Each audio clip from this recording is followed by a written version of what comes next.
Play-by-play. On the play-by-play segment of the Belated Binge podcast, we recap the chapter or chapters that we're covering in this episode, much like an announcer would do for sports. Halloween starts with a shout out to Malfoy, who's apparently surprised that Harry and Ron weren't expelled from his trap. And that's the second time in this book so far that Draco's thought that he'd gotten rid of the chosen one from Hogwarts. Obviously, he's 11, so he gets a pass for not realizing that slipping curfew isn't a felony in the real world, nor in this fake one either. Although it does come with a penalty, you're not getting expelled. He also doesn't know that they also could have been eaten alive, which is the next worst thing to expulsion, according to Hermione, who's still not a member of our trio. Yet. We still have a duo for now. And our duo of Harry and Ron actually had a great time on their little adventure, like stealing the keys to your dad's car, flying or not. Sneaking out is fun, unless you get caught or become puppy chow. But the trapdoor under the three-headed dog we later learn is named Fluffy, because of course it is.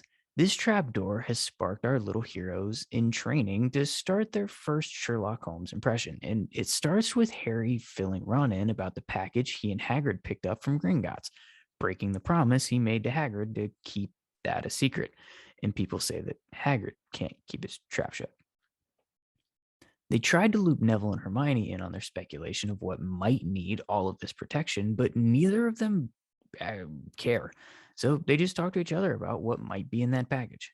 However, they're interrupted by a special delivery for Harry with a note to not open it with an audience and instructions for Quidditch practice. McGallion hedging her bet. Ron resembles the broom handle over the fact that Harry got a Nimbus 2000, which is basically the Ferrari, I guess, of racing brooms at this point. Lamborghini, McLaren, I don't know. Who watched that F1 show on Netflix? I missed it. Maybe I'll wait, I don't know, 10 years and watch it and do a podcast about it. Anyway, we can't have a joyous moment without this version of Malfoy trying to be a bully. Apparently, he has a thing for snooping on people's mail. First, the Remember All with Neville. Now he's trying to snatch Harry's broom and narking to the first professor that he can see. Another swing at getting Harry in trouble, and another K hung in the stands, which is a baseball way of saying he struck out. He missed. He failed. And this is the kind of thing that gives me my personal problem with Malfoy as a character. Yes, he's 11. Yes, his father is a clan member. Yes, he's spoiled. Yes, he has a lot to overcome in order to not be a drain on society.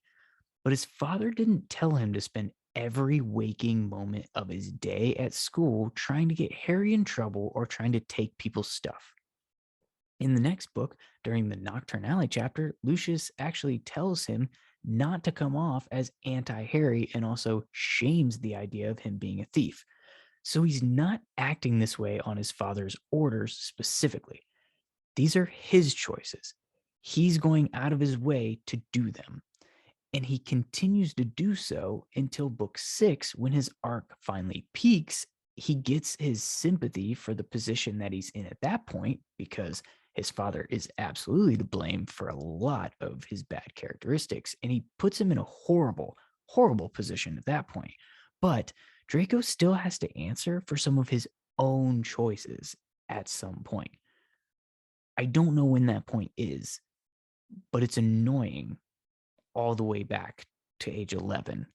So somewhere between age 11 and age 16 or 17 or whatever, 16, I guess, in book 6, you can't just blame daddy all the time for your behavior.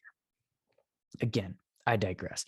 Draco isn't the only one mad that Harry got a broomstick. Hermione breaks her cone of silence to give them crap before stomping away with her nose high up in the air, doing her, I don't know, best Petunia impression. And this type of behavior is what gives the early book Hermione her reputation as a stuck-up know-it-all.